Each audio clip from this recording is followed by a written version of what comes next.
नमस्कार, एक और टिप्पणी के साथ मैं अतुल चौरसिया। प्रयागराज में एक दुर्भाग्यपूर्ण हादसा हुआ। भगदड़ में बहुत से लोगों की मौत हो गई है।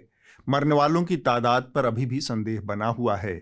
जिन नेताओं ने आगे बढ़ चढ़कर लोगों को कुंभ में आने के लिए उकसाया था, वो इस हादसे की जिम्मेदारी लेने में सबसे पीछे नजर आ रहे हैं। हिंदुस्तानियों के खून में जो ऊंच नीच और जात पात का मवाद भरा है, वह अब वीआईपी कल्चर के रूप में आगे बढ़ रहा है। ये लोग एक साथ धार्मिक मंच भी साझा नहीं करते। हर आदमी अपनी औकात भर वीआईपी जगह घेरकर स्नान और दर्शन करने मंदिरों में जाता है। वह सबके साथ अपना धर्म साझा नहीं करता। जहां करोड़ों लोग जुटने वाले हैं, वहां खतरे के पूर्वानुमान लगाना और उसके मुताबिक योजना बनाने की सोच नजर नहीं आई। 3 दिन पहले से लोगों की शिकायतें आ रही थी कि वीआईपी लोगों की सुविधा के लिए आम लोगों के पैंटून ब्रिज बंद कर दिए गए थे। पैदल जाने वाले एक ही पुल पर फंसे हुए थे और वीआईपी कारें सीधे वीआईपी घाट तक फर्राटा भर रही थी। 4 बजे से कोई व्यवस्था नहीं। और इतने पुल बने, 30 पुल बने, 30 पुल की ये व्यवस्था है कि मैं 4 बजे से घूम रही हूँ, मेरी 15-20 किलोमीटर गाड़ी खड़ी हुई है। और आगे जाइए भाई, वीआईपी क्यों जा रहा है?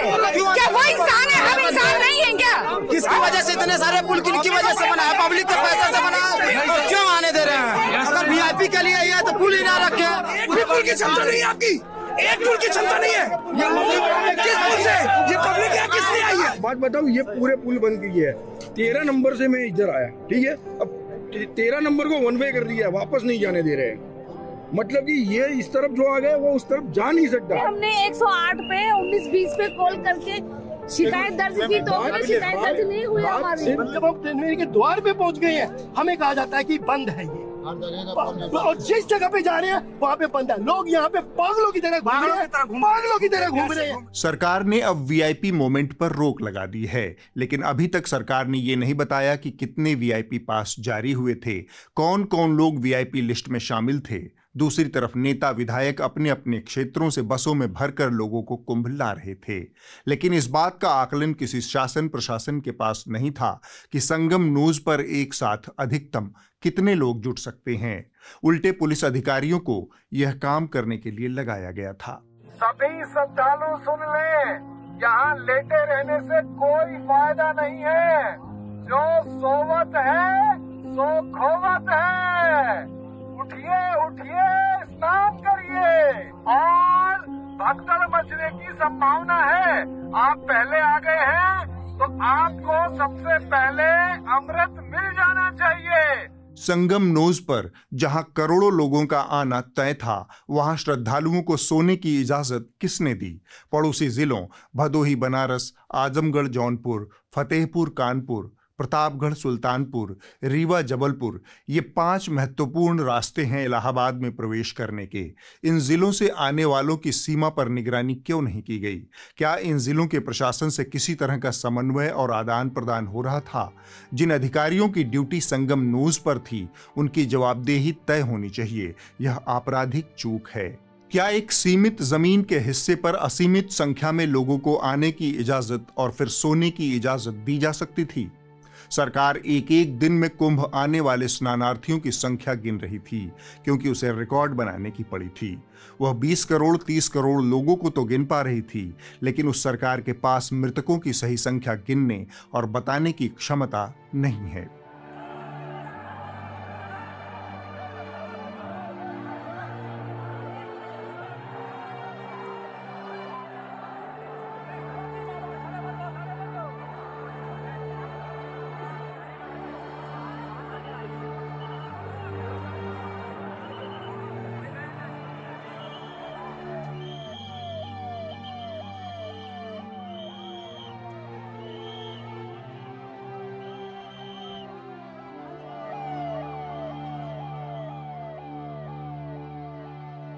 सनातन के नाम पर इससे बड़ा पाखंड क्या होगा कि मरने वालों को रिकॉर्ड में दर्ज होने लायक भी नहीं समझा गया।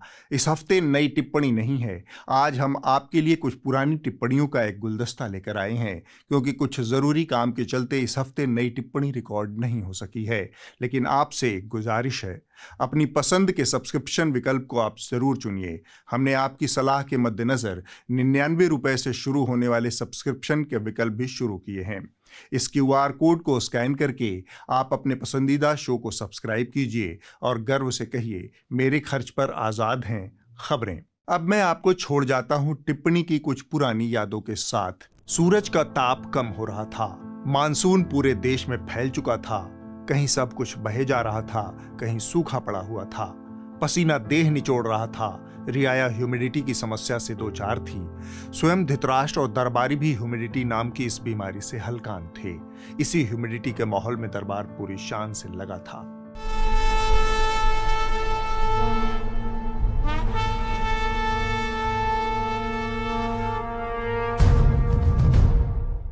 धृतराष्ट्र ने तौलिया से माथा पोंछा, फिर आसमान पर एक निगाह डाली, अनुभव को निचोड़कर कहा, पूर्वा चल रही है, औंस भी रहा है, लग रहा है दौ बरसेंगे। संजय मैं दरबारी सहमति के साथ धृतराष्ट्र को ताकने लगे।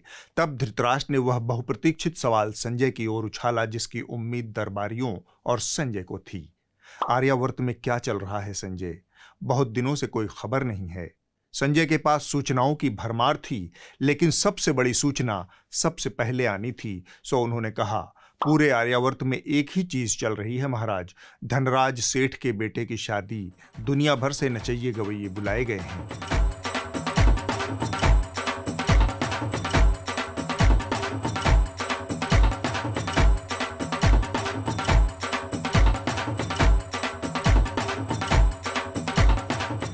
यह सुनकर धृतराष्ट्र को थोड़ा धक्का लगा। धनराज सेठ के घर में शादी हुई और उन्हें पता तक नहीं चला। लगभग यही बात उन्होंने संजय से कह डाली। संजय ने कहा, महाराज आप ही दुनियादारी में व्यस्त थे, वरना धनराज सेठ के चश्मे चराग की शादी की चर्चा से शायद ही कोई बचा हो। आधा आर्यावर्त तो धनराज सेठ के दरवाजे पर द्वार पूजा कर रहा था।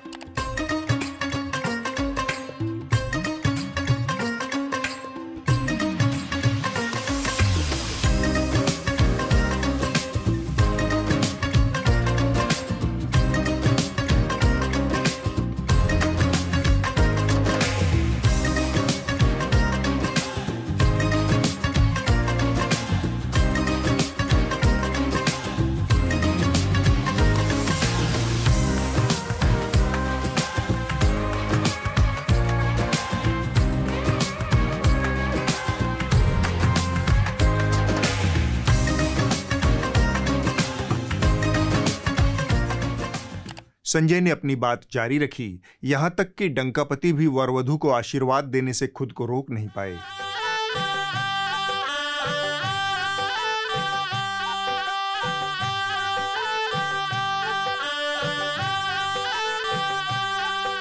यह दृश्य देखकर धृतराष्ट्र थोड़ा अचंभित हुए। फिर संजय से पूछा, इतने खूबसूरत मौके पर चश्मे चराग ने रामलीला वाली ड्रेस क्यों पहन रखी है? संजय ने कहा, वो सब छोड़िए महाराज, असल बात यह है कि धनराज सेठ ने बेटे की शादी में दिल, जिगर, गुर्दा, फेफड़ा सब खोल कर रख दिया। जानकार बताते हैं कि उन्होंने 5,000 करोड़ टके में बेटे की शादी निपटाई है। ये कहा जा रहा है कि अनंत अंबानी की शादी में मुकेश अंबानी ने कुल 5,000 करोड़ रुपए खर्च किए हैं। दावा है कि शादी में करीब 3,000 करोड़ रुपए खर्च हो जाएंगे। दुनिया की सबसे महंगी शादी पर 5,000 करोड़ रुपए की रकम खर्च हो रही है। एक विदेशी मीडिया हाउस की रिपोर्ट के अनुसार अंबानी की शादी में करीब 5,000 करोड़ रुपए खर्च हुए। धृतराष्ट्र 5,000 करोड़ टके की बात पर थोड़ा अटके, लेकिन वापस अपने पुराने पसंदीदा मुद्दे पर लौट आए। डंकापति वहां कैसे पहुंचे? संजय ने कहा, मां के चक्कर में उन्हें कंफ्यूजन हो गई। संजय की बात पर धृतराष्ट्र और बाकी दरबारी कंफ्यूज होकर उनकी तरफ देखने लगे। तब संजय ने उनका कंफ्यूजन दूर करते हुए कहा, दरअसल डंकापति को जाना था मणिपुर, लेकिन गफलत में वो पहुंच गए मणिपुर।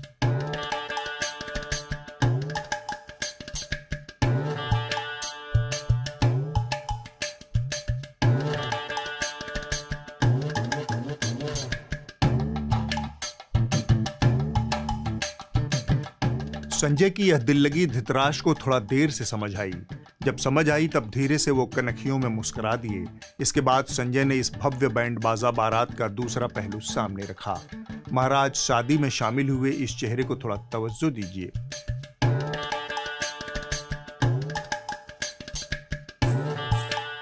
धृतराष्ट्र ने पूछा, यह चेहरा इतना महत्वपूर्ण क्यों है? संजय ने कहा, पूरे महाराष्ट्र में धनराज सेठ की शादी के हल्ले हैं। इस चर्चे में कुछ जरूरी चर्चे गुम हो गए हैं।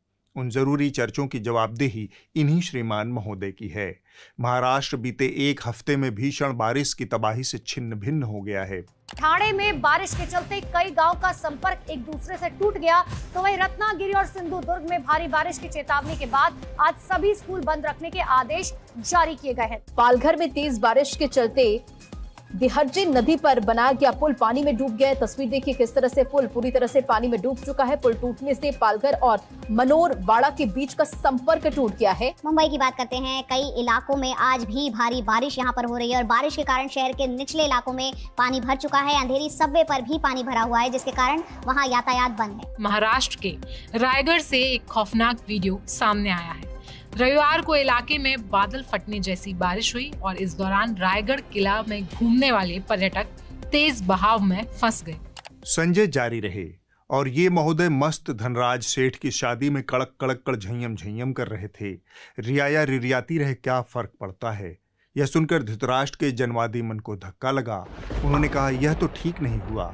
धृतराष्ट्र के मुंह से यह शब्द फूटे और संजय ने उसे लपक लिया। और भी कुछ ऐसा है जो ठीक नहीं हुआ। मसलन धनराज सेठ के बेटे की शादी में समाजवाद पूंजीवाद के दरवाजे पर पानी भरता नजर आया।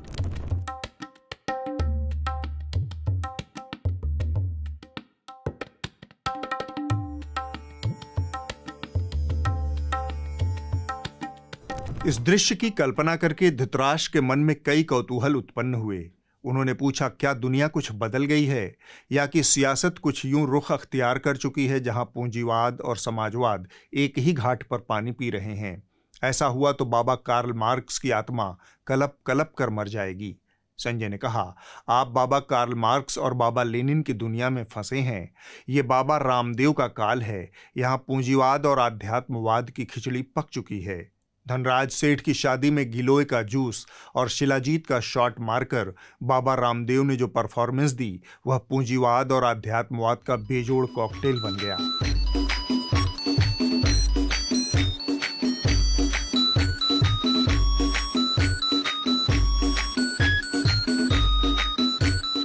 यह सुनकर धृतराष्ट्र मानस की एक चौपाई गुनगुनाने लगे।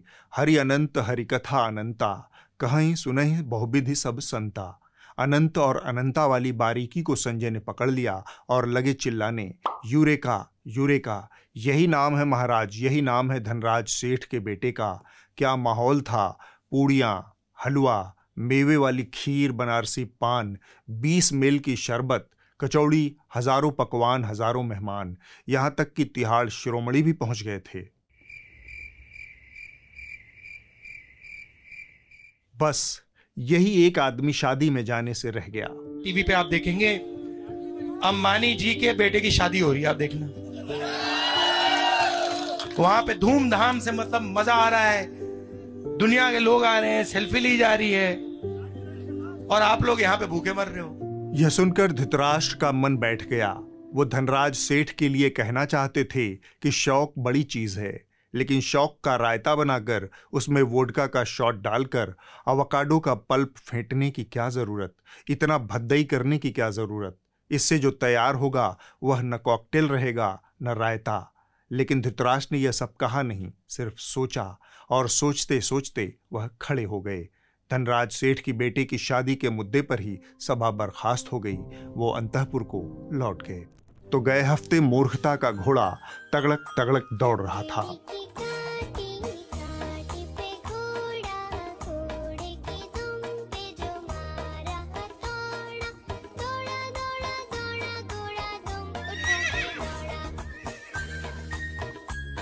कंगना रनौत के अंदर हर वो लक्षण है जो किसी नार्सिसिस्ट या फिर आत्ममुग्ध व्यक्ति के अंदर होते हैं।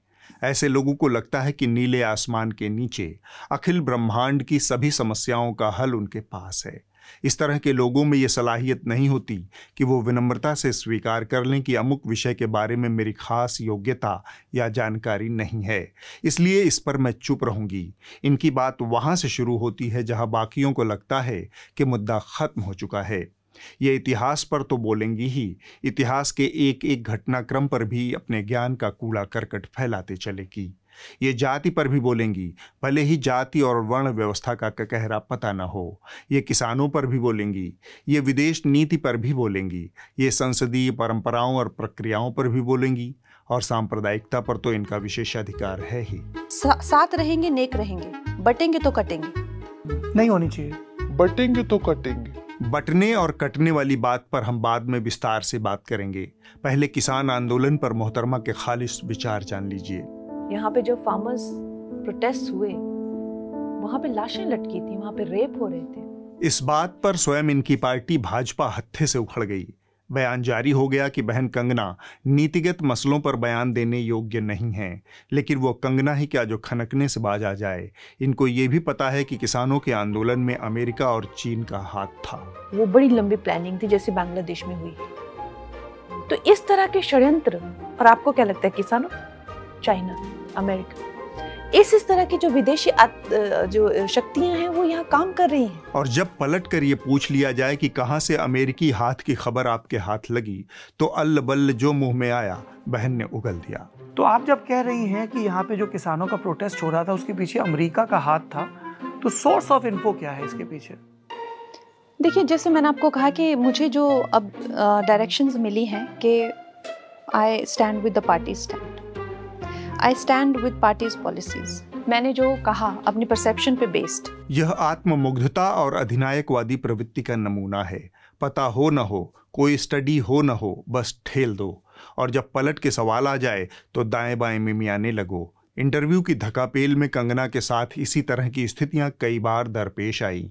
बहन को लगा कि जवाब देने की बजाय सवाल पूछने वाले की भूमिका पकड़ ली जाए तो ज़्यादा बेहतर है, वो ज़्यादा आसान काम है। सो बहन खुद ही सवाल पूछने लगी।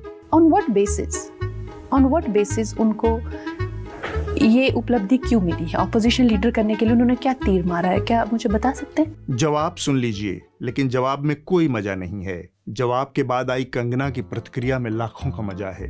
10% सीट्स चाहिए होती हैं लीडर ऑफ ऑपोजिशन के लिए, उनको आई हैं।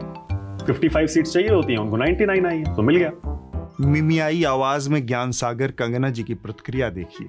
ठीक है, अगर आपको ऐसे बात करनी है तो फिर इसका कोई जवाब हो ही नहीं सकता। दोस्ती बनी रहे टाइप मामला हो गया। खैर, राहुल गांधी तो फिर भी 10% से ज्यादा सीटें लाकर नेता प्रतिपक्ष बने हैं, लेकिन कंगना जी से अगर यह सवाल पूछ लिया जाता कि राजनीति में वो किस योग्यता और योगदान के दम पर संसद में बैठी हैं, तो फिर बदमजगी पैदा हो जाती। बहन जाति व्यवस्था और वर्णाश्रम के मामलों की भी विशेषज्ञ हैं। सुनिए जातिगत जनगणना के सवाल पर उनके राष्ट्रहित वाले विचार। कोई पता नहीं, कुछ पता नहीं, मेरे आसपास के लोगों की कोई जात का कुछ पता नहीं, पता ही नहीं। क्यों पता करना है भाई? क्यों करना है? आज तक नहीं पता किया, अब क्यों करना है? अंग्रेजी का एक शब्द है इग्नोरेंट, हिंदी में आसपास का ही शब्द है अज्ञानी या फिर अनभिज्ञ। हमारे देश में अपने आसपास की सच्चाई से अनभिज्ञ सवर्णों में यह समस्या बीमारी की तरह मौजूद है।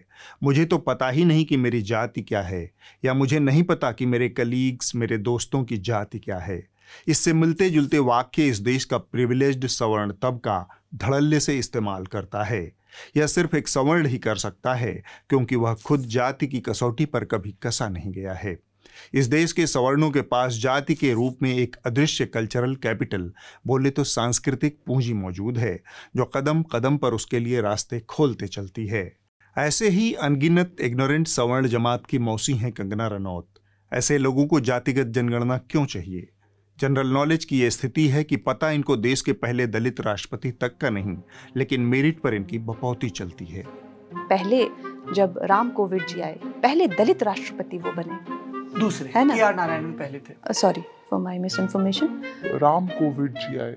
जातिवार जनगणना नहीं होनी चाहिए, यह तो इनके अवसरवादी व्यक्तित्व का एक पहलू है। इस तरह की अनेक अवसरवादिता ये बेशर्मी से माथे पर मुकुट की तरह सजा कर रखती हैं। इसे समझने के लिए कंगना के हालिया कुछ इंटरव्यू में कही गई बातों पर ध्यान दीजिए। इनको आज़ादी 2014 में मिली। इसका तर्क ये है कि उसके पहले इन्हें देश छोड़ने के लिए मजबूर किया गया था। इनका काम धाम बंद हो गया था। ये देश छोड़कर अमेरिका में बसने जा रही थी। सुनिए इनके विचार को। और आपको ये पता होगा, ये भी मैंने कही कि मैं अमेरिका चली गई। अच्छा जी। कब? 2009 में 10 में मैंने वहां पे कैलिबिसिस करके मैं जाके अपने जो भी जो भी रोल मुझे मिल रहे थे। You shifted to LA? हाँ जी, मैंने घर ले लिया वहाँ पे। इनका धंधा बंद हो गया, इन्हें फिल्में नहीं मिल रही थी, इसके लिए पूरा देश जिम्मेदार था। कांग्रेस खास तौर पर जिम्मेदार थी। गुलामी की उस अवस्था में इन्होंने अमेरिका में बसने का निर्णय किया। काफ़ी अक्षय कुमार टाइप देशभक्त हैं ये। जब तक धंधा चला तब तक भारत के, नहीं तो कनाडा या अमेरिका के हो लिए। वाह देशभक्त वाह। ऐसे ही नहीं, अमेरिका से लेकर कनाडा और इंग्लैंड तक अवैध रूप से घुसपैठ करने वाले हिंदुस्तानियों की संख्या बढ़ रही है।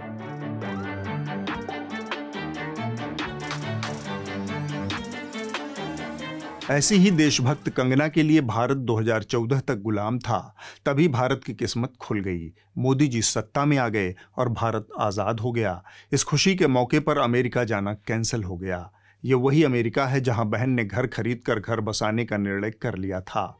ये वही अमेरिका है जो अब भारत के खिलाफ साजिश में लगा हुआ है।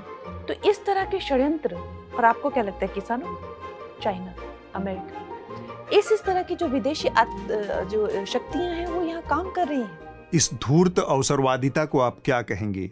जो भी कहें, लेकिन विदेश नीति में इसी दक्षता का परिचय उन्होंने कई और मौकों पर दिया। इनको पता है कि जो शेख हसीना के साथ हुआ वो भारत में मोदी जी के साथ भी होने वाला था।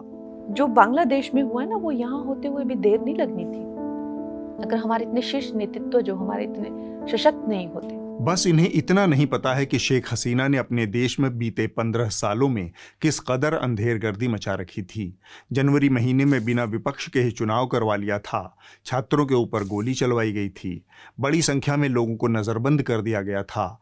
मीडिया को चापलूसी का हरम बना दिया गया। लेकिन ये सब इनको नहीं पता है। लश्कर नोएडा के दंगाई एंकराओं ने मृतक रामगोपाल की पोस्टमार्टम रिपोर्ट की फर्जी खबरें बनाकर चैनल दर चैनल प्रसारित किया। रामगोपाल के साथ टॉर्चर और अमानवीय हिंसा की फर्जी कहानियां एंकरों ने गढ़ी। सबसे पहले बात चित्रा त्रिपाठी की। आज तक छोड़कर एबीपी न्यूज से जुड़ी चित्रा त्रिपाठी ने अपने नए सफर की हाहाकारी शुरुआत इसी फर्जीवाड़े से की। उन्होंने अपने शो में पोस्टमार्टम रिपोर्ट की झूठी जानकारी देते हुए ये सब कहा।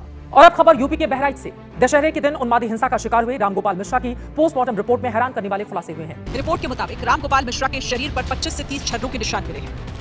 रामगोपाल को कितनी गोलियां मारी गई थी इसकी पुख्ता जानकारी छर्रों की बैलिस्टिक रिपोर्ट के बाद ही पता चल पाएगी। रिपोर्ट में लिखा है कि रामगोपाल के नाखून भी उखाड़े गए थे। पैरों में जलने और चोट के निशान से जाहिर होता है कि उसे करंट भी दिया गया था। यही फर्जीवाड़ा सुधीर चौधरी ने आज तक पर किया और दीगर जहरखुरान एंकराओं ने अपने अपने चैनलों पर किया। हत्यारों ने इस लड़के की हत्या से पहले इस लड़के को भयानक यातनाएं दी थी और उसे बहुत टॉर्चर किया था। बहुत निर्मम तरीके से इस लड़के की हत्या की गई। आरोपियों ने उसके पैरों की सभी उंगलियों के नाखून खींचकर बाहर निकाल लिए थे। सोचिए, कल्पना कीजिए, किसी के नाखून अगर खींचकर निकाल लिए जाएं तो दर्द की कल्पना आप कर सकते हैं। इस लड़के की आंखों के पास किसी नुकीली चीज से हमला किया गया था। आंखों के आसपास बहुत सारे घाव थे। चाकू या तलवार जैसे किसी धारदार हथियार से उसके सिर और हाथ पर कई वार किए गए थे। उसके चेहरे पर, गले पर, सीने पर, पेट पर, पैरों पर गोलियों के 25 से 30 छर्रों के निशान थे। और सबसे बड़ी बात यह है कि हत्यारों ने इस लड़के को मरने से पहले इलेक्ट्रिक शॉक दिए। पोस्टमार्टम रिपोर्ट की आड़ में फैलाई जा रही सनसनी और झूठ को देखकर बहराइच पुलिस के हाथ पैर फूल गए। एंकराओं द्वारा लोगों को हिंसा के लिए भड़काने की चाल देखकर पुलिस ने थोड़ा तेजी दिखाई। उसने एक बयान जारी कर देश के तथाकथित खबरिया चैनलों द्वारा फैलाए जा रहे झूठ और सनसनी से लोगों को आगाह किया। दिनांक 13 अक्टूबर को कस्बा महाराजगंज थाना हरदी जनपद बहराइच में घटित घटना में एक हिंदू व्यक्ति की हत्या को लेकर के सोशल मीडिया में सांप्रदायिक सौहार्द को बिगाड़ने के उद्देश्य से भ्रामक सूचनाएं फैलाई जा रही, जिसमें मृतक को करंट लगाना, मृतक को तलवार से मारना एवं उसके नाखून उखाड़ना बातें फैलाई जा रही, जिसमें कोई सच्चाई नहीं है। मृतक की पोस्टमार्टम रिपोर्ट में मृत्यु कारण गोली लगने से पाया गया है। पुलिस ने सिर्फ आगाह किया, कार्रवाई नहीं की। लगे हाथ बहराइच जिला अस्पताल के मुख्य चिकित्साधिकारी ने भी यह साफ किया कि मृतक रामगोपाल की मौत गोली लगने के कारण अधिक खून बहने से हुई। इसके अलावा बाकी चीजें गलत हैं। मृतक का पोस्टमार्टम किया था। मेरी जानकारी के अनुसार 25 से 30 के करीब छर्रे छाती, गले और चेहरे पे लगे थे। इन छर्रों के कारण अत्यधिक रक्तस्राव हुआ और उस रक्तस्राव के कारण उनकी डेथ हुई है। इन सब से अलग बहराइच हिंसा को लेकर संघ समर्पित पत्रिका पांचजन्य के एक्स हैंडल से भी जमकर नफरत और फर्जी सूचनाएं फैलाई गई। पांचजन्य इन दिनों जिस चीज का प्रतिनिधित्व सबसे प्रमुखता से करता है वह है फेक न्यूज। वह खुद को किसी भी पत्रकारी नियम कानून से ऊपर मानते हुए पत्रकारिता की धज्जी हर दिन उड़ाता है। संघ की यह पत्रिका अश्लील हो चुकी है। इसने अपने सारे लत्ते उतार दिए हैं। भरे बाजार यह पूरी बदसूरती के साथ नंगा होकर फेक न्यूज फैला रहा है। लगातार अभद्र शब्दों का इस्तेमाल करते हुए ऐसे ऐसे झूठ परोस रहा है जिसका मकसद सिर्फ और सिर्फ मुसलमानों के खिलाफ हिंसा भड़काना है। गोपाल मिश्रा के पोस्टमार्टम रिपोर्ट में चौंकाने वाला खुलासा। गोपाल मिश्रा को करंट लगाया गया। गोपाल मिश्रा के नाखून उखाड़े गए। गोपाल मिश्रा को मौत से पहले तड़पाया गया। गोपाल मिश्रा के शरीर पर 35 छर्रे लगे हुए थे। आंख के पास नुकीली चीज से हमला किया गया। सिर पर धारदार हथियार से हमला किया गया। ISIS की तर्ज पर टॉर्चर कर गोपाल मिश्रा की कट्टरपंथी मुसलमानों ने हत्या की। पूरी तैयारी के साथ गोपाल मिश्रा की हत्या की गई। जो काम पांचजन्य का एक्स हैंडल कर रहा था वही विचार पांचजन्य के संपादक हितेश शंकर ने भी व्यक्त किए। इनका संपादकीय पढ़िए और अपना माथा पीटिए। कितने दुर्भाग्य की बात है। जरा सोचिए, बहराइच में हिंदुओं पर हमले हुए, 20 राउंड से अधिक फायरिंग हुई, हिंदू युवक की जान चली गई, एक मां ने अपने बेटे को खो दिया। लेकिन इन सब के बावजूद सारे आरोप हिंदुओं पर ही लगा दिए गए हैं। सुबह से आप देख रहे होंगे कि किस प्रकार एक इकोसिस्टम कट्टरपंथी मुसलमानों को, पत्थरबाजों को, हत्यारों को क्लीन चिट देने में लगा हुआ है। ऐसा लग रहा है मानो हिंदुओं की ही सारी गलती है। हिंदुओं की गलती यह है कि उन्होंने दुर्गा पूजा क्यों मनाया। हिंदुओं की गलती यह है कि उन्होंने मूर्ति विसर्जन यात्रा क्यों निकाली। हिंदुओं की गलती यह है कि उन्होंने डीजे क्यों बजाया। हिंदुओं की गलती यह है कि वो अपना त्योहार ही क्यों मनाते हैं। नीचे के कट्टरपंथी हमला करते हैं और इकोसिस्टम में ऊपर बैठे उनके आका और डिजिटल दंगाई उनका तर्क दे देकर बचाव करते हैं। उन्हें डरा हुआ, मासूम, निर्दोष बताते हैं। बेशर्मी की सारी सीमाएं लांघ जाते हैं। जमीन के कट्टरपंथी तो एक्सपोज हो ही चुके हैं। धीरे धीरे इकोसिस्टम में बैठे इनके आका भी एक्सपोज हो रहे हैं। अब हम आते हैं शिक्षक से नेता बने अवध ओझा पर। पिछले हफ्ते ये आम आदमी पार्टी में शामिल हो गए। इसके बाद पार्टी ने इनका थोक के भाव इंटरव्यू प्रायोजित किया। BBC के साथ एक ऐसे ही इंटरव्यू के दौरान आपके कार्यकर्ता की समझदारी गड़बड़ा गई। उसने इस सवाल पर इंटरव्यू रुकवा दिया कि अवध ओझा ने पहले मोदी और राहुल की तारीफ की थी और अब वो आम आदमी पार्टी में शामिल हैं। इससे शायद आम आदमी पार्टी का अस्तित्व संकट में पड़ जाए। आपको मैंने बोला था ना, हाँ, मतलब उल्टा सीधा सवाल नहीं करने थे। नहीं, ये तो वेरी नॉर्मल। सर तो बोलेंगे, आप स्टॉप कर दें। नहीं, एक बार हम सर से सवाल ही पूछ रहे हैं, इसमें ऐसा कुछ नहीं। पत्रकार के सवाल और ओझा के जवाब में कोई धरती फटने, आकाश गिरने जैसी पोटेंशियल नहीं थी। लेकिन आम आदमी पार्टी का कारकुन जो यह इंटरव्यू आयोजित करवा रहा था, उसके अंदर इतनी हिम्मत जरूर थी कि वह ऑन कैमरा यह बोल सके कि आपसे कहा था ना उल्टे सीधे सवाल नहीं करना है। आपको मैंने बोला था ना, हाँ, मतलब उल्टा सीधा सवाल नहीं करने थे। नहीं, ये तो वेरी नॉर्मल। मतलब उल्टा सीधा सवाल नहीं करने थे। उल्टा सीधा सवाल नहीं करने थे। जो कार्यकर्ता यह अहंकार दिखा रहा था, उम्मीद है उसे लोकतंत्र और पत्रकारिता की थोड़ी सी घुट्टी आम आदमी पार्टी के वरिष्ठ नेता जरूर पिलाएंगे। जहां तक अवध ओझा की बात है तो सबसे पहले यह जान लें कि नेता का अवसरवादी होना गुण है, शिक्षक का अवसरवादी होना अवगुण है। अवसरवादी शिक्षक एक रीढ़ विहीन छात्रों की पीढ़ी तैयार करेगा, आदर्शों और संघर्षों के जज्बे से महरूम एक पीढ़ी। दुनिया का राजा बनाने की तकनीक सिखाने वाले अवध ओझा को आप इन दोनों पैमानों पर तौल सकते हैं। मदमस्त हाथी की तरह चलने वाले ओझा जी ने पहली ही चुनौती के सामने घुटने टेकते हुए जो बात कही, वह उनके राजनीति में सुनहरे भविष्य की गारंटी है। सुना जाए। ना भैया देखो, मैं बात कहूं जी, पार्टी लाइन डिसाइड करेगी। ना भैया देखो, मैं बात कहूं जी, पार्टी लाइन डिसाइड करेगी। पलक झपकते ही उन्होंने हाथ खड़ा किया, इंटरव्यू खत्म कर दिया और इशारा मिलते ही माइक ढीला कर दिया। उन्होंने बहुतों को राजनीति शास्त्र पढ़ाया है, अब कुछ लोग उन्हें राजनीति पढ़ाएंगे। क्लास में बकैती करना, क्या गर्लफ्रेंड तो नहीं है, हम क्या तब नहीं बता पाएंगे। राजा बनाना, तुम राजा हो और अपने आप को मान लो कि हम राजा हैं। और अपने मन की बात अपनी शर्त पर कह पाने में कितना बड़ा अंतर है, यह बात अवध ओझा को पहले ही दिन समझ आ गई होगी। खैर, मीडिया और सोशल मीडिया पर रायता फैलने के बाद बतकही कला में पारंगत ओझा जी ने द रेड माइक के साथ उस फैले हुए रायते को समेटने का प्रयास किया। उनके मुताबिक उन्होंने तो कोई सवाल पूछने से मना ही नहीं किया था। मैंने किसी सवाल पे ये नहीं कहा कि यार तुम ये सवाल मत पूछो। पूछो भाई। राजनीति में अगर आदमी सवाल का जवाब नहीं देगा तो फिर वो राजनीति, शिक्षक और राजनेता, इनको जवाब ही देना है। वाह, वह इंटरव्यू तो काबिले जिन्नात की वजह से कैंसिल हुआ होगा। वहां कोई शैतानी ताकत काम कर रही होगी। ओझा जी की जिस अवसरवादी प्रतिभा का जिक्र हमने शुरुआत में किया, अब उस पर आते हैं। आम आदमी पार्टी में शामिल होने से पहले वो भाजपा और कांग्रेस के टिकटार्थी रह चुके हैं।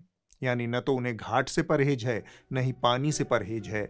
वो किसी भी घाट का पानी पीने के लिए तैयार हैं। ये बताइए, 2024 में किसी पार्टी से टिकट मांग रहे थे आप? एकदम मांग रहे थे।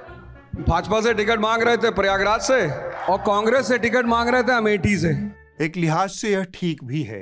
वाद किसी नेता का हो सकता है, शिक्षक का कोई वाद नहीं होना चाहिए। वो तो हर वाद एक से निष्ठा से पढ़ाता है। हालांकि ऐसे शिक्षक अब कम ही मिलते हैं। ओझा जी राजनीति की सीढ़ी चढ़ने से पहले मोदी और योगी जी के प्रशंसक थे। बाद में कुछ वक्त के लिए वो राहुल गांधी के प्रशंसक भी बने, और तब वो आप और केजरीवाल के आलोचक भी हुआ करते थे। लगता है आप लोगों ने उनका ये वाला इंटरव्यू नहीं देखा है। क्योंकि हिंदुस्तान की गद्दी पर एक बहुत ही डेंजरस आदमी बैठा हुआ है, सुनता ही नहीं किसी की। That is the appreciable part of the prime minister. He does not listen to anyone and he is so much lethal. America के राष्ट्रपति के कंधे पे हाथ ठोक देना सबकी बस की बात है ना। प्रेसिडेंट ऑफ अमेरिका उसका पीठ ठोक रहा है। क्या लेवल ऑफ कॉन्फिडेंस है उस आदमी का। कोई भी ट्रोल करता है, कोई भी कुछ भी बोलता है। हाँ, अकेले में बांधेंगे तो पता नहीं क्या करें। यूपी को चलाना सबके बस की बात नहीं है। इस प्रदेश को मनमोहन सिंह नहीं चला सकते। इस प्रदेश को सिर्फ और सिर्फ आदित्यनाथ चला सकते हैं। अरविंद केजरीवाल शर्ट वर्ट बाहर किए हुए, शर्ट यहाँ फटी है, चप्पल पहने, मुफलर बांधे, मेरे भारत में बड़ा करप्शन है और मैं करप्शन को उखाड़ के फेंकूंगा। हमने कहा अच्छा कैसे फेंकोगे? हाँ आप। बोले मैं? अरे बोले तुम नहीं, आप।